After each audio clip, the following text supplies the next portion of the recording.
Hello et bienvenue dans Layup, ton rendez-vous NBA, ton rendez-vous préféré.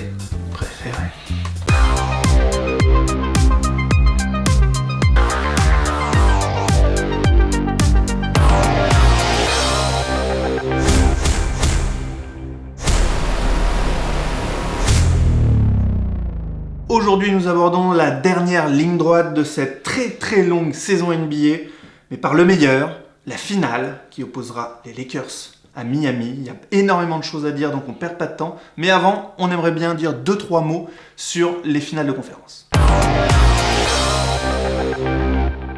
Salut Chris. Bonjour Pierre, bonjour à tous. Tout de suite, quelques mots sur ces finales de conférence qui viennent de se terminer. Dans la conférence Ouest, les Lakers l'ont emporté 4-1 face à Denver. 4-1, un score qui peut paraître un peu faible pour Denver, qui se sont pourtant bien battus, avec notamment une défaite juste un shoot au buzzer d'Anthony Davis, une belle victoire au match 3, mais c'est vrai que globalement les Lakers étaient au-dessus.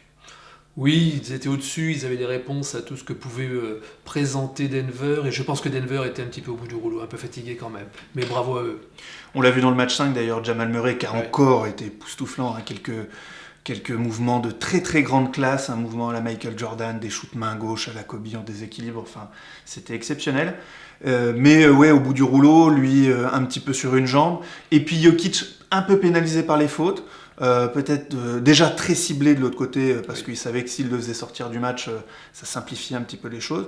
Vite fait on a vu un Millsap pareil qui à mon avis ne peut plus apporter 30 bonnes minutes à ce rythme là, c'est un peu compliqué. Gary Harris en perte d'adresse. Par contre une belle révélation avec Jerami Grant, ils nous ont encore sorti un joueur qui a élevé son niveau de jeu dans le jeune effectif de Denver.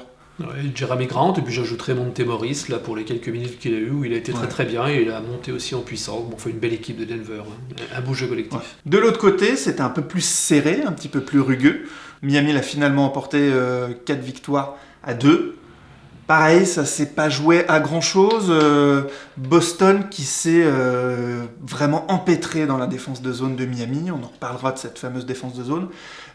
Et ils ont eu aussi beaucoup de mal à tenir Adebayo. C'est là où on voit que la faiblesse à l'intérieur de Boston, cette fois-ci, a été assez criante. Je crois que c'est une des clés que tu avais données ou qu'on avait données lors des previews des finales de conférence. Adebayo, effectivement, Adebayo a marché sur la défense des Celtics, pas tout le temps.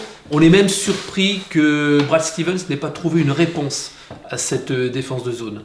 Alors maintenant, nous, Européens, effectivement, c'est quelque chose qu'on aborde assez facilement. Aux États-Unis, ils n'ont pas l'habitude de pratiquer la défense, donc les attaques n'ont pas l'habitude de s'attaquer aux défenses de zone. Donc, effectivement. On les a sentis perdus, ça bougeait plus, ça shootait un peu rapidement.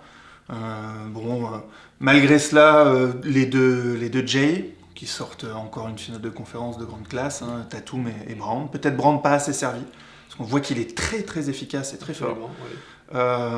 Kemba Walker un tout en dessous, mais qui frise les 20 points quand même. Je pense qu'il peine à trouver exactement sa place par rapport à avant, où il avait quand même tous les tickets shoot à Charlotte. Et là, il arrive à faire jouer les autres. C'est pas catastrophique non plus sa prestation. C'était une première pour lui en finale de conférence. C'est vrai, on attendait Kemba Walker un tout petit ton au-dessus en termes d'organisation. En termes d'organisation de jeu, justement par rapport à cette zone, est-ce que c'est pas lui qui aurait dû débloquer ? Moi, j'ai plus vu Gordon Hayward qui débloquait certaines situations dans les espaces intermédiaires que Kemba Walker. C'est sûr. Donc pareil, je pense que là, quelques ajustements vont devoir être faits l'année prochaine. Peut-être le choix, malheureusement, de se passer de Gordon Hayward, qui a peut-être retrouvé une valeur sur le marché des transferts. Mais bon, pareil, on en parlera lors de prochaines previews. Bref, deux équipes jeunes, deux équipes belles, et puis qui ont à mon avis encore le potentiel pour viser plus haut. Oui, deux belles équipes qu'on retrouvera nécessairement au niveau au-dessus parce qu'elles ont accumulé de l'expérience, elles sont jeunes et ça ne peut être que mieux les années à venir et on souhaite vraiment les revoir. En plus de coach aussi, dans Mike Malone d'un côté et Brad Stevens de l'autre. Et le contrat a été respecté pour ces deux équipes qui ont finale de conférence pour Boston comme pour Denver, c'est formidable. Petite chose, on avait vu ça ensemble en off. On a du mal à se projeter un an en arrière. Il faut savoir qu'ils perdent quand même Kyrie Irving, Marcus Morris, Al Horford, Aaron Baines, Terry Rozier. Oui. Vous vous rendez compte, avec ce 5-là, je pense qu'on va en play-off à l'Est. Tous les postes n'ont pas été remplacés. Il y a eu Kemba Walker et Enes Kanter en arrivée un peu majeure. Theis qui a pris un autre niveau. Mais c'est fort ce qu'ils ont réussi à faire avec cette équipe. Et je pense que l'avenir à l'Est leur appartient. Moi, je pense qu'il y a un vrai coach, surtout. Il y a un vrai coach, et peut-être qu'on y reviendra. On a une affaire à des finales de conférence avec au moins 3 coachs, on va dire. Ok, on passe tout de suite au preview de la finale. Entrons dans le vif du sujet. Miami face aux Lakers. LeBron James pour sa 10e finale face à son ancien club, avec lequel il a fait 4 finales et gagné 2 titres. Miami, une équipe jeune, mais toujours coachée par le même Spoelstra qui lui va faire sa 5e finale. Le tout sur le regard bienveillant du Godfather Pat Riley, qui lui jouera, entraînera ou supervisera sa 17e finale. D'un point de vue général, c'est quand même une finale surprise. C'est une finale surprise, alors pas à l'ouest, hein, parce que tout le monde attendait les Lakers, c'est évident, avec LeBron James et Anthony, ils ont été montés pour ça.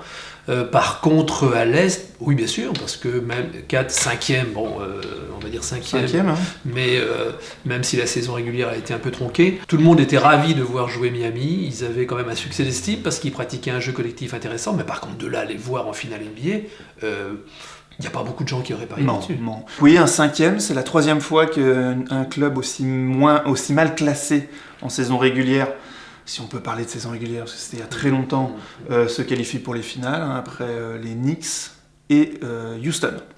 Les deux dans les années 90 d'ailleurs. Houston ayant fini champion, lui, par contre. Houston, en année 2, ils étaient champions en titre. Donc c'était quand même un 5 vrai, aussi. Oui. Et d'ailleurs, cette année-là, ils avaient récupéré Clyde Drexler en cours de saison. Ce qui les avait aidés aussi à jouer un petit peu mieux. Mais bon, là, on s'évade. C'est une finale inédite. On n'a jamais eu de Lakers Miami en finale NBA. Et si, quand même, chose surprenante, on a affaire à 2 équipes qui, l'année dernière, ne jouaient pas les playoffs. Et puis bon, LeBron James, quand même.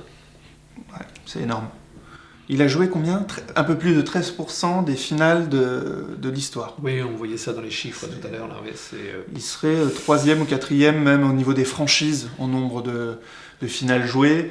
Pour des joueurs, il n'y en a que 2 qui sont au-dessus de lui. C'est des joueurs de Boston, hein. C'est Bill Russell et Sam Jones. Ouais. Et il est à égalité avec Karim Abdul-Jabbar pour sa 10e finale. Donc là, on est vraiment dans la légende plus. Oui, il continue de construire sa légende, on l'enterre tous les ans, il a ses admirateurs et ses détracteurs, mais là, on est obligé de s'incliner quand même devant les chiffres. Bon, on passe tout de suite aux 5 majeurs. Vous voyez actuellement s'afficher les 5 majeurs. Pour le moment, on a mis McGee, étant donné que c'est lui qui a débuté le plus de matchs dans ses playoffs, au poste 5. Bon, on va faire poste par poste. À la main, si on peut dire ainsi, c'est... KCP qui joue à la main mais qui mène pas le jeu, qui est plutôt un arrière-shooter, mais qui aura beaucoup à faire en défense face à Dragic. Oui, avantage Dragic, dans la mesure où on l'a vu tout au long de ses playoffs et ses finales de conférence, il a apporté une expérience, un savoir-faire et une sérénité qui est absolument impressionnante. Et je pense que contre KCP, qui a une énorme volonté, qui joue des 2 côtés du terrain, qui ne s'arrête jamais, qui a un jeu sans ballon assez intéressant. Moi, un petit plus pour Dragic. Ouais. Bah, d'ailleurs, je suis pas sûr que ça soit cette confrontation directe, parce que Danny Green pourra aussi s'y coller, et surtout en sortie de banc, on en parlera après, mais il y a Caruso et Rondo qui risquent de défendre beaucoup sur Dragic. Oui. Non, mais je parlais pas forcément des défenses l'un contre l'autre, mais poste à poste, quoi. Ouais. Poste 2, on a d'un côté, là on a un duel de shooters. D'un côté Danny Green, mais qui est plutôt en perte d'adresse lors de ses playoffs, face à Duncan Robinson, qui lui c'est un match sur 2, mais qui tourne quand même à 11 points, à 40% à 3 points. C'est celui qui tente le plus de 3 points des 2 équipes réunies, hein. Il en tente 8 par match quand même. Oui, grand shooter. Maintenant, Danny Green encore... grand défenseur sur l'homme, oui. On pourra compter sur lui et je pense que c'est aussi dans l'ADN des Lakers de cette année de défendre et lui est une pièce essentielle. Robinson dans un bon jour, c'est pas difficile, il faut pas lui laisser aucun espace parce qu'il y a tout qui rentre. Shooter d'élite, donc, notamment catch and shoot et qui bouge aussi énormément sans ballon. Par contre, Danny Green va apporter son expérience. Oui. Il est champion en titre déjà. C'est vrai. Et il était déjà titulaire à Toronto. Il a l'expérience de 3 finales, une perdue, une gagnée avec les Spurs face à Miami et LeBron James. Et une gagnée l'année dernière hein, avec Toronto. Donc il connaît le chemin des finales. Oui. Et il a plutôt été bon, en général, il a plutôt été très bon. On l'a vu un petit peu baisser au niveau de son pourcentage ces dernières années. Et puis quand il part en dribble, ça fait toujours un peu peur. C'est étonnant, hein. On se dit oulala. Mais bon, il va apporter son expérience, son shoot, sa défense. Et c'est un vrai plus quand même dans cette équipe. Je mettrais un léger avantage à Danny Green quand même sur ce poste. Oui, ne serait-ce que pour la défense, parce que c'est lui qui va attaquer directement en défense, j'allais dire, qui va défendre sur les lignes arrières de Miami en permanence. Donc évidemment, il va être essentiel. Pas sûr. Je pense qu'il peut être aussi un peu sur Butler. À l'aile, justement, alors là, on a un duel de stars, un duel de All-Star, avec d'un côté LeBron James, 27 points, 10 rebonds, 9 passes en play-off, face à Butler, 21 points, 6 rebonds, 4,5 passes, et qui est vraiment le leader de cette équipe et qui est un peu la star. C'est une des particularités de Miami, c'est qu'ils n'ont pas de superstar. Non. Butler est une star, il n'y a pas de problème, il a été All-Star, on le connaît, c'est un grand joueur, mais comparé même à Anthony Davis et LeBron James de l'autre côté, c'est pas tout à fait du même niveau. Mais il est le ciment de l'équipe. Il est le ciment de l'équipe, il est le lien, il est le père de ces petits jeunes, ces jeunes loups là, qui sont là et qui arrivent en force. Et il est évidemment important à ce niveau-là, au niveau psychologique. Je pense qu'il apporte énormément à tous ces joueurs-là. Moi. Mais malgré ça, c'est quand même ses premières finales. Je crois que c'était même ses premières finales de conférence. Hein. C'est pas un joueur qui est allé très très loin en play-off. Mais effectivement, il va apporter... On le voit pas craquer à ces moments-là. Je trouve qu'en finale de conférence face à Boston, il est un peu peiné. On l'a vu un peu court sur pas mal de tirs et j'espère qu'il tiendra physiquement. Ils ont eu quelques jours de repos. Enfin, c'est quand même une brute physique. Je pense que ça, en défense sur LeBron James, ça va être très très intéressant. Il risque de se retrouver en bugne à bugne de temps en temps. Et en plus, il sera secondé par un joueur dont on va parler après, Jay Crowder, voire André Iguodala en sortie de banc, on en parlera tout à l'heure. Donc ils seront au moins 3 à avoir des profils typiques pour défendre vraiment face à LeBron James. Et là, vraiment à essayer de le cadenasser le plus possible. On sait qu'il fera des stats. Hein. Mais ils peuvent vraiment le gêner. Plus que ce qu'avait en tout cas Denver et même toutes les autres équipes, je pense, jusqu'à présent. Mais en plus, dans les propos de Butler, on voit qu'il est archi motivé. Quoi. Il est là. Je pense que pour lui, même si, bon, il ne va pas nous le dire, mais on n'a pas l'impression que l'enjeu lui apporte plus de pression. Bien au contraire. Il est stimulé au fur et à mesure qu'il avance. Il veut montrer qu'il est capable d'emmener une troupe jusqu'au bout.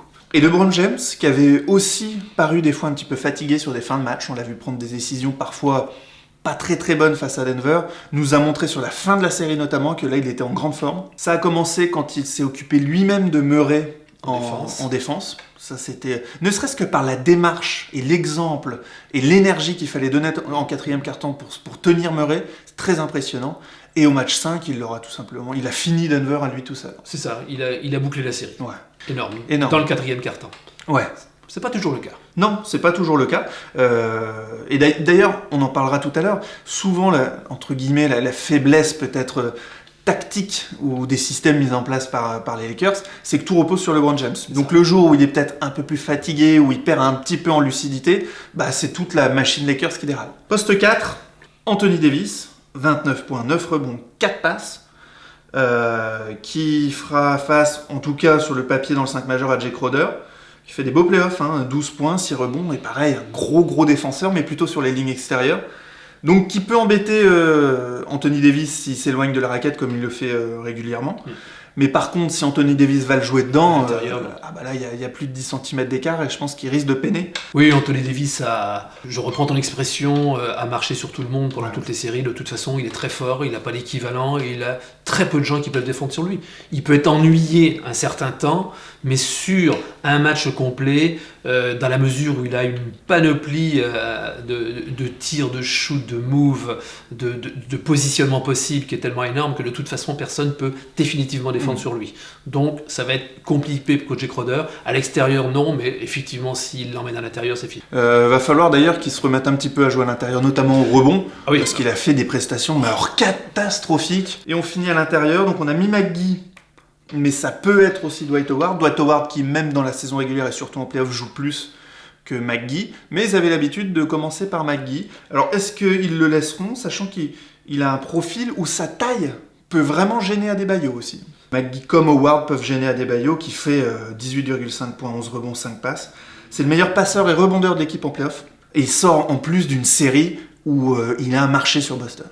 Ouais, Adebayo, c'est l'homme fort de Miami, hein. C'est celui qui a fait pencher la balance de son côté contre Boston, et puis contre quelques autres équipes d'ailleurs au cours de la saison, mais là, vraiment, il a été splendide, fort, impliqué, c'est un joueur appliqué en plus, hein. Il donne pas dans la fantaisie, mais il a un physique hors norme, un toucher de balle. McGee qui démarre, oui, pourquoi pas, dans la mesure où il a toujours démarré. Et en plus, peut-être que son coach voudra éventuellement, quitte à faire des fautes, tout de suite freiner les élans adverses, quitte à rentrer Howard par la suite. Mais bon, si c'est Howard, c'est pas un problème non plus, dans la mesure où il y a quand même du répondant en taille. Donc sur ces 5 majeurs, un petit avantage pour toi ? Un léger avantage pour les Lakers compte tenu de la qualité et du statut des joueurs en présence. Ouais. Peut-être un 5 plus homogène côté Miami. Oui. Mais LeBron James et Anthony Davis sont les 2 meilleurs joueurs de cette finale. Hein. Oui, clairement oui. Donc effectivement, ça représente un petit plus du côté des Lakers. C'est sûr. On passe au banc. Alors, voici les 2 bancs. Déjà, ce qui m'a étonné quand j'ai été voir un petit peu les statistiques, c'est que je pensais que Miami avait un banc beaucoup plus profond. Et finalement, il n'y a qu'un seul joueur qui joue plus de 20 minutes en sortie de banc, c'est Tyler Herro. Alors Tyler Herro, il joue 33 minutes, 16,5 points, 5,5 rebonds, 4 passes. Ça va être un vrai casse-tête pour la défense des Lakers. Miami compte beaucoup sur lui, à la fois à la création, au shoot, à mi-distance, en pénétration. Il peut tout faire. Il est excellent. Mais c'est vrai que derrière, on a vu Iguodala très bon lors du dernier match, mais c'était vraiment le seul match où il a émergé en attaque, en attaque, au scoring, parce qu'en défense et dans le lien qu'il fait entre les autres, la petite passe, la ressortie, le bloc, etc., il est extrêmement précieux, et c'est le seul joueur en tout cas qui a connu les finales, parce que c'est quand même ses 6e finales d'affilée. Et finalement derrière, on a tout un tas de joueurs, mais qui pour le moment sont très très peu utilisés par Spoelstra. Je pense notamment à Kelly Olynyk, qui a eu des petits pépins, mais qui là devra forcément revenir face au match-up, face aux grands de Los Angeles. Et après, est-ce qu'un Jones va rentrer ? On a vu un tout petit peu Solomon Hill, qui visiblement était resté dans son lit pendant très longtemps, d'ailleurs, vu l'allure qu'il a. Et Kendrick Nunn, qui lui a complètement disparu de la rotation. Donc finalement, rotation très resserrée, mais c'est quelque chose dont on a l'habitude en play-off. Rotation resserrée, mais je pense que c'était évidemment la volonté du coach, de toute façon, forcément. Mais pourquoi ? Parce que quand on a une équipe qui tourne comme elle a tourné, comme elle a fonctionné, on n'a pas intérêt à inclure d'autres joueurs qui pourraient peut-être perturber ce bel aménagement, ce bel arrangement de l'équipe et au détriment d'une efficacité. Donc on est en finale, ils étaient en finale de conférence, on ne fait pas plaisir aux joueurs, on joue pour gagner. Donc là ils ont montré qu'ils avaient une belle efficacité, donc voilà. Et on a vu, juste un tout petit mot sur Iguodala, qui est venu aussi pour aider à conclure la série. Il a eu un rôle qui était prépondérant, je pense qu'il aurait pu l'avoir un peu avant, il n'était pas nécessaire forcément. Il a 35-36 ans, Iguodala, donc on ne va pas le fatiguer. Il a donné un peu de son énergie sur ce dernier match de finale de conférence. Il était remarquable. On va le revoir pour les finales. En plus, il a quand même déjà joué 4 finales contre LeBron. Il a été MVP des finales face à LeBron. Alors je ne pense pas qu'il aura l'impact qu'il avait avec Golden State. Il va apporter de très précieuses minutes face à LeBron James. Je pense que là il va se le coltiner en défense, et si en plus il rentre ses 3 points, là ça devient très très problématique pour les Lakers. Olynyk, je pense que on risque de le revoir. Olynyk, oui, parce que c'est un joueur rugueux. Donc ça veut dire qu'avec les avec les grands babards qu'il y aura en face, il faudra quand même mettre quelque chose. Il n'y aura pas qu'Adebayo pour défendre, il faudra bien qu'il y ait quelqu'un d'autre. Donc Olynyk va apporter effectivement sa rudesse, sa taille. Et puis c'est un bon basketteur, Olynyk, il sait faire beaucoup de choses.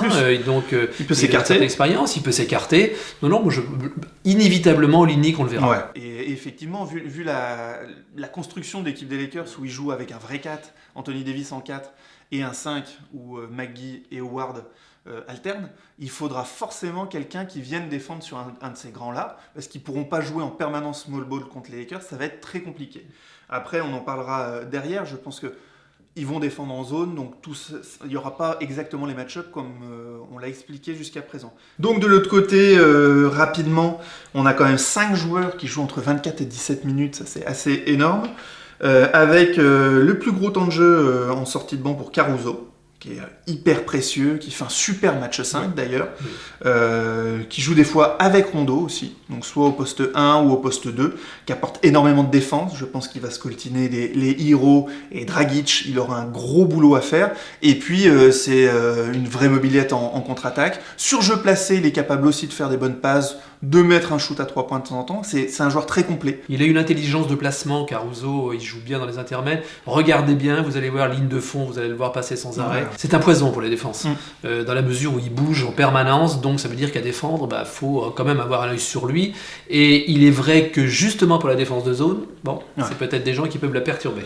Et son compère sur les lignes arrière, Rondo, je vois d'ailleurs quand j'ai marqué 9 points, 7 rebonds, c'est 7 passes, bien sûr, qui a été peut-être un tout petit peu moins bon sur la fin de série face à Denver, mais quand même qui est hyper précieux. Et je parlais tout à l'heure de la gestion de l'effectif par LeBron James. Je pense que ceux qui tiennent vraiment la balle dans l'équipe, c'est LeBron et Rondo. C'est un vrai coach sur le terrain. Il apporte encore plus de 20 minutes par match de très très grande qualité. Pareil, je pense qu'en défense, il va scoltiner du Dragic, du Hero, voire du Robinson, peut-être un peu petit pour Robinson, mais son aide va être très très précieuse. Et puis, encore une fois, quelqu'un qui a de l'expérience et qui a déjà joué 2 finales NBA pour un titre. Rondo a la confiance à la fois du coach et de LeBron James, c'est important. C'est un défenseur. Il est capable, même sur des grands, il va chercher des ballons, il a des grands abattis, Rondo, donc il a des grands bras, il fait le tour du gars quand il est en train de dribbler. Et donc c'est vrai qu'il va pouvoir, à mon avis, gêner énormément l'attaque adverse. Et il a failli les faire revenir à lui tout seul, je crois que c'est sur le match 3 que gagne Denver, dans le 4e quart-temps. Par l'envie, il a failli les faire revenir, alors que les Lakers étaient un peu abattus. On continue avec Kyle Kuzma, alors 10,5 points, 3 rebonds, mais ça reste quand même... une déception dans cette équipe. Je ne sais même pas si c'est réellement forcément un petit peu de sa faute, mais cette position d'homme en sortie de banc par rapport à toutes les promesses qu'il avait montrées lors de ses 2 premières saisons, on voit que le jeune homme est abattu et du coup il perd un petit peu ses moyens et on ne voit pas tout ce que pourrait offrir Kuzma. Mais d'un autre côté, on le voit aussi par son absence de défense. Il est relativement catastrophique de ce côté du terrain, ce qui explique aussi qu'il est le 8e temps de jeu quand même de l'équipe. Malgré ça, il met 10 points, donc il met un shoot de temps en temps. Il fait des bonnes coupes à l'intérieur. Assez limité finalement, dans la configuration de cette équipe, il est limité. Quand on dit limité, c'est parce qu'on l'avait vu l'année précédente où il a été très fort. Ouais. Ça avait été un joueur qui s'est révélé au grand public. Alors évidemment, il n'y avait personne à côté de lui, c'est peut-être ça aussi, mais on a vu de quoi il était capable quand même. Et là, pour le coup, effectivement, il ne trouve pas sa place, même s'il apporte quelques bonnes minutes, mais 10,5, 3 rebonds, les 10,5, je ne les ai même pas vus, moi, parce que j'ai pas l'impression qu'il pèse sur le jeu. La 3e arme, au début de la saison, c'était Kuzma, c'était lui. Vraiment. Et c'est loin de l'être. Bon, c'est comme ça. Je pense que c'est un joueur qui pourrait, j'anticipe un peu, mais à mon avis, beaucoup mieux s'exprimer dans une autre équipe. Ouais, moi je pense que tout ce qu'on peut lui souhaiter, c'est d'aller jouer ailleurs. Et on a vu ce que ça pouvait donner sur d'autres joueurs des Lakers, notamment c'est une spécialité des Lakers. Du côté des Pelicans. Il y en a qui s'en sont bien sortis. Dwight Howard, on en a beaucoup parlé déjà.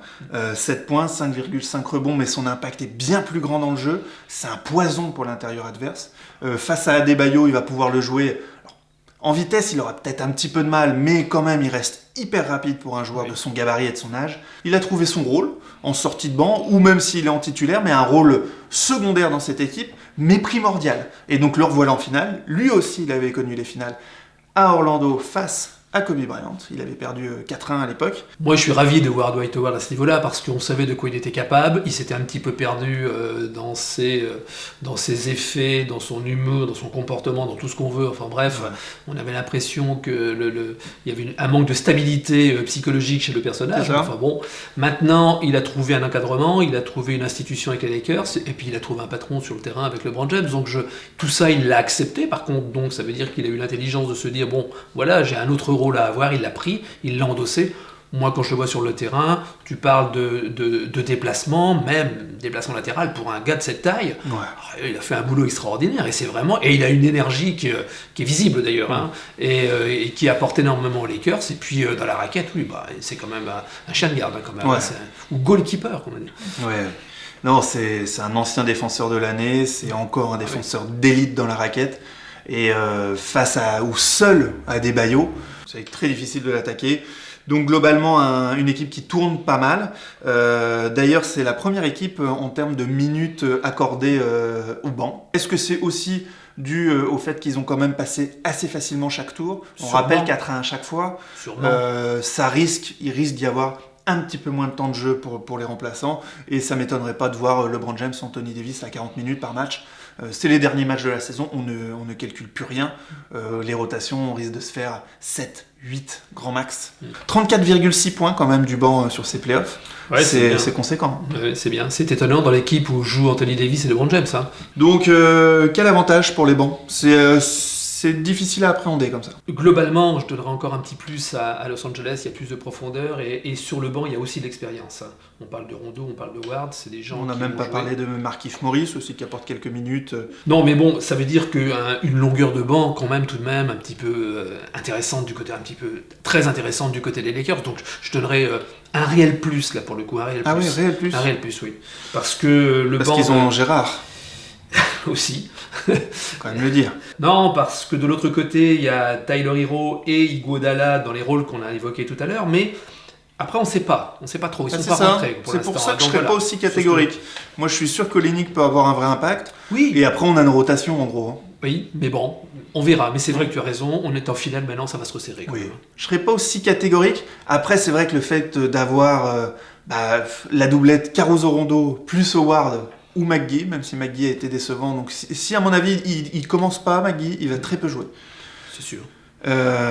Peut-être un petit plus aussi pour les Lakers. Rapidement, un point sur les stats collectifs notamment.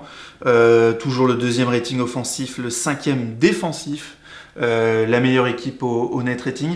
Moi, c'est surtout défensivement d'ailleurs qui m'ont impressionné, plus qu'offensivement. Offensivement, ils sont efficaces parce qu'il y a LeBron James et Anthony Davis. Les forces, la défense, la taille. Oui. On en parlera tout à l'heure vraiment sur les match-ups. LeBron James, Anthony Davis, l'expérience et ce côté mission, double mission pour le numéro 24, pour Kobe, et mission aussi pour LeBron James qui à mon avis voit arriver la fin de sa carrière et ça fait longtemps qu'on l'a pas vu arriver en finale avec le statut de favori et s'il perdait cette finale pour le coup ça serait relativement catastrophique. Ah bah LeBron James, tout simplement, il n'est pas là pour perdre. Clairement, il n'est pas là pour perdre. Il ne l'envisage pas. Et sinon, toujours premier au pourcentage, aux passes, aux contres, 3e aux interceptions, et premier au point dans la raquette. On en parlait, donc ça revient avec la taille, et aussi avec un LeBron James qui marque beaucoup dans la raquette, beaucoup en percussion, en pénétration. Il est un petit peu moins bon d'ailleurs à 3 points, je trouve, sur ses playoffs. 4-1 lors des 3 précédentes séries. On espère que la série en finale durera un peu plus longtemps. Donc on enchaîne avec Miami, un 3e quand même au net rating, 4e au rating offensif. Je parle bien sûr des stats globales des playoffs, sachant que c'est quand même à tempérer parce que là on garde aussi les statistiques d'équipes qui par exemple n'ont joué que 4 ou 5 matchs. Mais c'est pour avoir une image globale quand même d'une équipe qui est 3e aux passes décisives. Il faut savoir qu'ils ont progressé par rapport au stade précédent. Donc c'est une équipe qui joue de plus en plus collectif malgré les pressions de ces finales de conférence. Ça c'est assez rare. Ouais, ils sont plus à 38%, mais je crois qu'ils ont baissé à 35 ou 36%. Ce qui est un facteur intéressant d'ailleurs, c'est qu'ils ont réussi à sortir Boston en ayant une adresse à 3 points relativement médiocre. Alors qu'on a l'impression que c'est une équipe qui a besoin quand même de shoot extérieur pour gagner. Ils n'ont pas forcément besoin de ça. Les forces, je les ai mis ensemble. Un coach, un système et un collectif, que ce soit des deux côtés du terrain. Il y a vraiment une symbiose. Ça bouge en attaque. Il y a tout le temps un joueur qui va sortir du chapeau. C'est pas parce que Butler passera à côté du match que Miami perdra forcément le match. Alors qu'à mon avis, un des deux du côté des Lakers qui ne fait pas son match et ils vont peiner à faire la différence. Un collectif aussi en défense. On l'a vu avec leur défense de zone, les rotations, ça joue incroyablement bien. Ça veut dire une bonne communication, une cohésion d'ensemble vraiment remarquable. Donc ça peut venir de partout. Et puis c'est une équipe qui n'a plus rien à perdre parce qu'on les voyait déjà pas forcément arriver en finale de conférence, encore moins en finale NBA. Et là ils vont arriver avec ce statut qui leur va bien. parce que c'est une équipe de chiens. Je pense qu'ils en veulent encore plus, à l'image d'un Jimmy Butler, d'un Jay Crowder, même d'un Dragic qui a cette hargne, et puis fabuleusement coaché par Spoelstra, avec le Godfather derrière en chef d'orchestre. C'est vraiment un collectif, en fait, du haut de la tête de l'exécutif jusqu'au bout du banc. Tous ces joueurs sont sur la même ligne. L'outsider décomplexé mort de faim. C'est ça. Outsider décomplexé mort de faim. Voilà. C'était la critique de Chris. Donc voilà, on a fait une revue un petit peu d'effectifs et des staffs. On n'a pas trop parlé du coaching côté Lakers avec Frank Vogel qui a su s'adapter, notamment ses changements dans le 5 majeur. Et on a aussi une cohésion de vestiaire qui, à mon avis, est principalement due à la présence de LeBron James. Je ne veux pas enlever de l'importance à Frank Vogel, mais pour moi, il y a quand même un énorme avantage côté Spoelstra. J'ai envie de dire encore la doublette Spoelstra-Pat Riley, qui non seulement ont l'expérience tous les deux des finales, mais en plus, Spoelstra a l'expérience des finales en ayant coaché LeBron James. Je vais être un peu dur. Il n'y a pas photo au niveau coaching. Je parle bien au niveau coaching. Je suis d'accord. Tu vois, Pierre, je peux lâcher cette magnifique tablette dont nous étions dotés pour cette émission, absolument fabuleusement organisée. Ouais.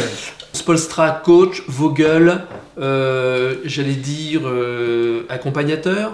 Ouais. Je suis un petit peu dur, mais je doute pas qu'il est capable de coacher. Mais on ne coache pas une équipe où il y a LeBron James comme on coach une équipe de Miami où il y a des jeunes, même avec un Butler, qui plus est quand le Butler est capable de se fondre dans le collectif. On a l'impression qu'effectivement, Vogel était là pour faire, très justement, il ne faut pas lui enlever ça, les remplacements là où il le fallait, quand il le fallait, en fonction de ses joueurs. Mais ça n'impliquait pas directement une application d'un de ces systèmes, c'est le changement qui a impliqué un système différent sur le jeu, en fonction des joueurs en présence. Tandis que du côté de Spoelstra, les ajustements, regardez simplement, en cours de match, regardez les temps morts.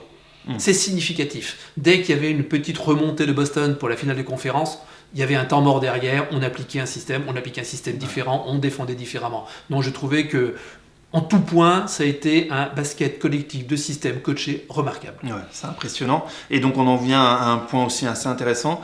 On a vu que dans la raquette, les Lakers avaient un énorme avantage avec Anthony Davis et les deux grands. Mais pour contrecarrer ça, on a vu que Miami avait une défense collective de zone qui a fait énormément de mal à Boston.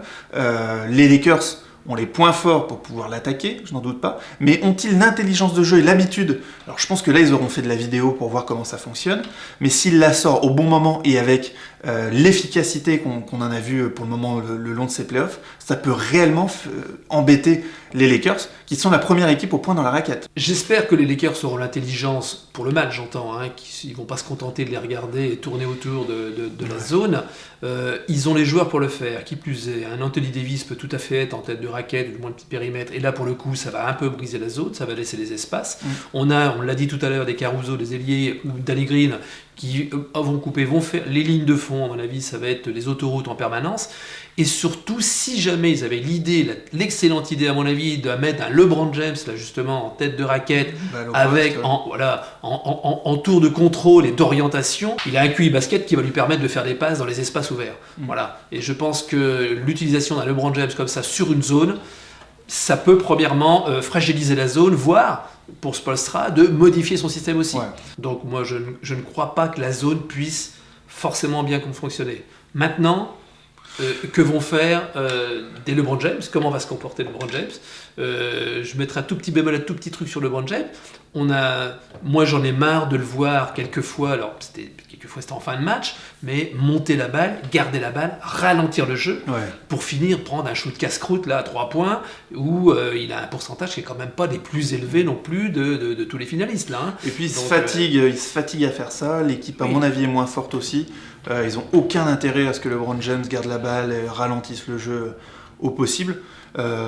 Surtout, ils sont très bons sur jeu rapide. Je pense qu'ils auront beaucoup plus de mal à développer ce jeu rapide contre Miami, mais c'est quand même une arme. S'ils défendent fort et qu'ils arrivent à ressortir la balle, ça va très très vite en contre-attaque de l'autre côté. Alors, l'attitude de LeBron James, est-ce qu'elle est liée à une fatigue, à une gestion du corps à un moment donné, justement, pour dire on va un petit peu ralentir le jeu. Mais là, à mon avis, ce serait une très très mauvaise idée face à une défense de zone. Parce que pour le coup, ils ont plus qu'à les attendre. Hein. Donc, et puis même en finale NBA, je pense que ça y est, c'est fini, on gère plus rien du tout. Il faut être à bloc du début à la fin presque. Et donc pour terminer aussi, ce contexte un peu spécial, ne serait-il pas plutôt en faveur de Miami? Je m'explique. On aurait joué dans des conditions normales, dans des salles pleines. Je pense que l'enthousiasme, l'engouement qu'il y a autour des Lakers aurait été un vrai raz-de-marée. En plus, encore plus habité par la mort de Kobe et cette mission pour Kobe et Gigi Bryant. Je vois déjà LeBron, Kobe, this is for you! Et autre chose, on a vu dans ces playoffs que les jeunes équipes avaient réussi à très très bien jouer en playoff, ce qui n'est pas tout le temps le cas. Et il y a peut-être une chose qui s'explique par le fait qu'il n'y ait pas de public. Parce qu'on sait qu'en playoff, c'est des ambiances très chaudes, et ces jeunes joueurs n'ont peut-être pas forcément l'habitude de jouer dans ces conditions-là, peuvent peut-être perdre un peu leurs moyens. Ouais, je suis complètement d'accord. C'est vrai que dans cette expérience de la bulle, on a vu beaucoup plus du basket intrinsèquement parlant que de l'ambiance NBA. Alors bon, ça nous a manqué, et on a hâte de la retrouver, mais bon voilà, tout le monde était dans les mêmes conditions, et ça a permis à des jeunes basketteurs, comme je le dis, sans avoir la pression du public adverse, les déplacements, la fatigue, des choses comme ça, aussi. On a vu beaucoup plus de basket. Je me comprends, hein, c'est toujours du basket, mais on a vu du basket sans artifice, sans extérieur, sans soutien non plus, hein, oui. Sans acclamation, sans tout cela, mais du basket, rien que du basket. Moi j'ai trouvé que c'était quand même une belle chose. J'ai hâte de retrouver la NBA avec son public, mais j'ai trouvé aussi que le basket en est sorti grandi. J'ajouterai une chose, est-ce que ce n'est pas, je suis un petit peu dur encore une fois, mais enfin ça va faire réagir, est-ce que ce n'est pas l'année ou jamais, ou alors l'année ou presque jamais, pour LeBron James? Ouais. Il a les conditions idéales à 35 ans pour pouvoir gagner un nouveau titre NBA. Il a eu les temps de repos, il a eu la récupération nécessaire, il a une équipe autour de lui, oui. Il a pu faire des playoffs jusqu'au final de conférence relativement confortable. Je crois qu'il a... Je ne sais pas si toutes les planètes seront alignées comme ça tous les ans pour lui maintenant, avec l'âge avançant, etc. Et avec le retour de grosses équipes l'année prochaine. Et donc pour finir, un pronostic, Chris ? Alors moi je donnerais, je veux très court, 4-1. 4-1 pour des Lakers. Oui, c'est important de préciser. C'est vrai. MVP ça paraît tellement évident, tu vois, que... MVP des finales.